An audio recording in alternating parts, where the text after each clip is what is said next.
the fortress in the east. Days passed and the young Sumik regained his strength. The couple took great care of him. He was fed the same food as the males and Carlo was fond of him. The young Sumik was afraid to come out from his room and stayed all day seeing the shiny red and yellow walls and the flickering lamps on it. Each daylight he could hear the laughs and shouts of young males playing by Mathipus, water splashes, bird chirps, and each night the beautiful music created by the males. He never knew what it was outside his room. One day, Marcello came to him. "Hello, are you feeling fine?" asked Marcello as Leonardo looked at him. "What do we call you? What is your name?" Leonardo understood him. He opened his mouth and said what he remembered to be his name as his mother would always call him. "Come with me, I will show you something, Leonardo. You should not stay all day long in this room. There is more life outside this place. Come, I will show you how beautiful Mathipus is. Also, here, wear this. Kay made this for you."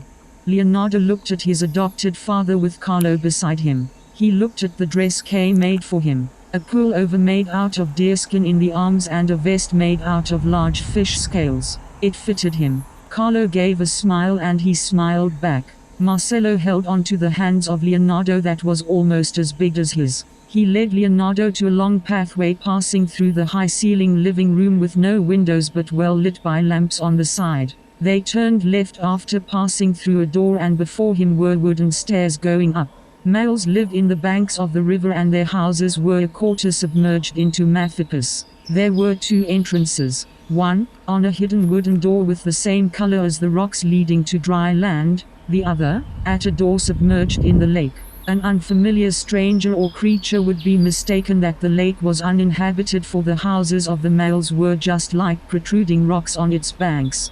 Leonardo saw sunlight after many days. He looked around seeing colors everywhere, and before him was the great lake Mathipus. At the other side of the lake he could see tall trees and other males who lived there. He shifted his gaze to his right where Mathipus seemed to flow and his sight ended on the high flat mountainous walls. He shifted his gaze from right to left, capturing the full view of his new abode, and all he saw was beauty. The serene lake was enclosed by woods, filled with life, colorful birds flying all over, trees where many birds and falcons grouped together, the young males swimming and playing with the fishes on its waters, the vast blue sky reflecting onto Mathipus. When the males saw Leonardo, they all went to him. Most of the males saw Leonardo the first time. Stories went through that a young Sumik lived in Marcello's house and all of them were eager to see what a Sumik looked like. For the first time, they saw the mythical creature as they gathered around him, young and adult, such that his view was covered by black shiny kinds. Leonardo was scared and looked for Marcello, who squeezed his hand. Marcello smiled at him and spoke. "This is Leonardo. He will live amongst us." Young males, unaware of their deep history, cheered up while some old males kept their silence. Time passed by unnoticed and Leonardo became accustomed to the way of life of the males. He learned to understand their language through Carlo, as most of the time they were together. Carlo was just also beginning to speak. Males ate once a day and that was in the afternoon just before sunset. They gathered together in groups where fruits and leafy edible plants were served for all. Both sides of the lake perimeter were filled with males, young and old, as they ate their meals. After sunrise, adult males prepared wines and played their music. They were dancing and singing to the melodies that resembled the sounds of the woods. They all retired when the last barrel of wine was consumed and they left no trace of a festive activity the next day. Leonardo grew up and Carlo treated him like a big brother.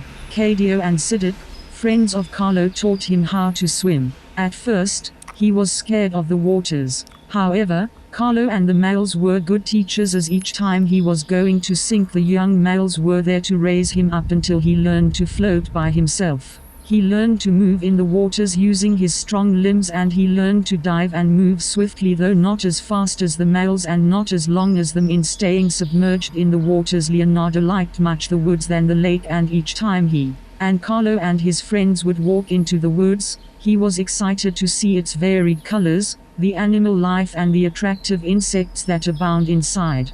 While playing inside the forest, they met several males who worked at the East Fortress. They all looked tired, but their faces reflected gladness seeing the lake ahead. They all greeted them. Leonardo, Kadio, Sidak and Carlo returned their greetings by waving their hands.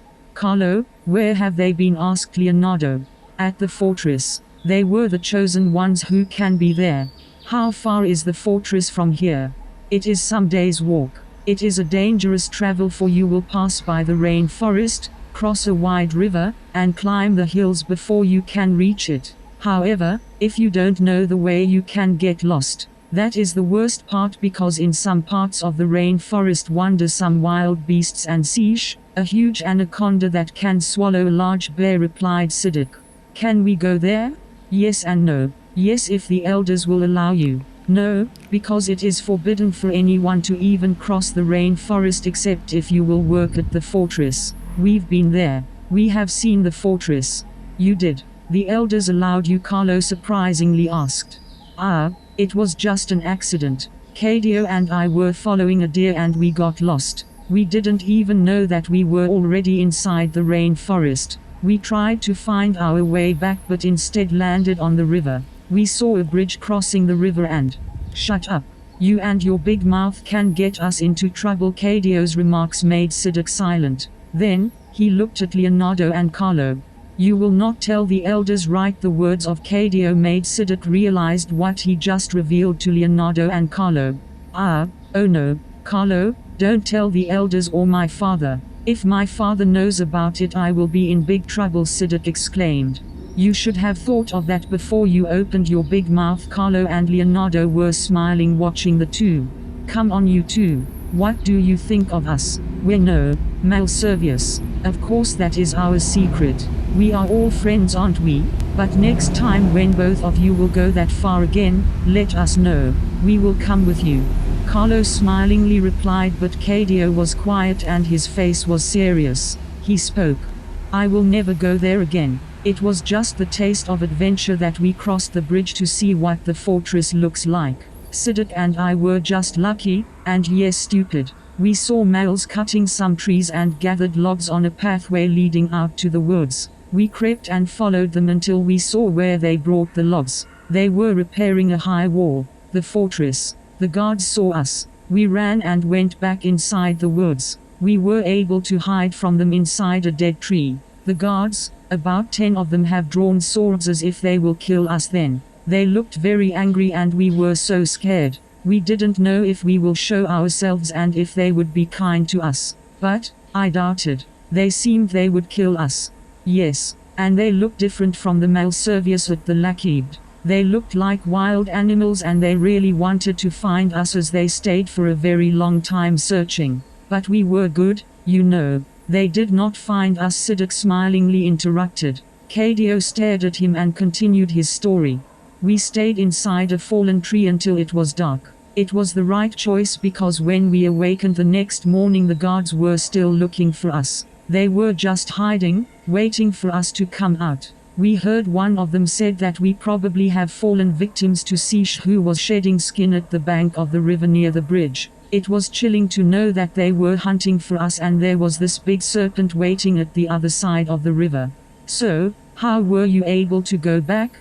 "When we felt that the guards were away, we headed north until we reached the end of the woods. We saw the waterfalls from a high cliff from afar. It was the same waterfalls in the north that we see from Mathipus. We know we can go back as long as we don't lose sight of the high cliffs. All we needed to do was to cross the river and head south. At the base of the cliffs we also saw some Malservius camping on its base. We were far from where Sish was, so we crossed the river but carefully avoiding the sights of the Malservius. We came to the other side. The land in the northern forest was damp and muddy. There were only a few trees and some crocodiles. We walked and walked south until we spotted the high flat limestone wall of our village. Then we went west where we saw males collecting hsi in the woods. We pretended helping in the harvest.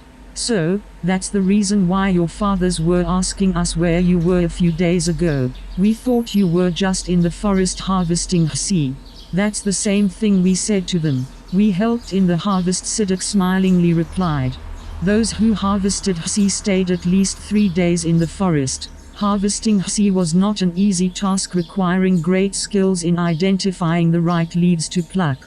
Hsi leaves had many uses depending on their colors. During the day hsis had the same dark green, yellow and green colors, but at night time their real colors appeared: purple, blue, red, black, and white. Blue leaves were scented and used as fresheners, while red was for food spices, black for oil and fuel, white for mats, carpets, and clothes, purple for wine and for music. When a hsi leaf was plucked out from its tree, its real color revealed.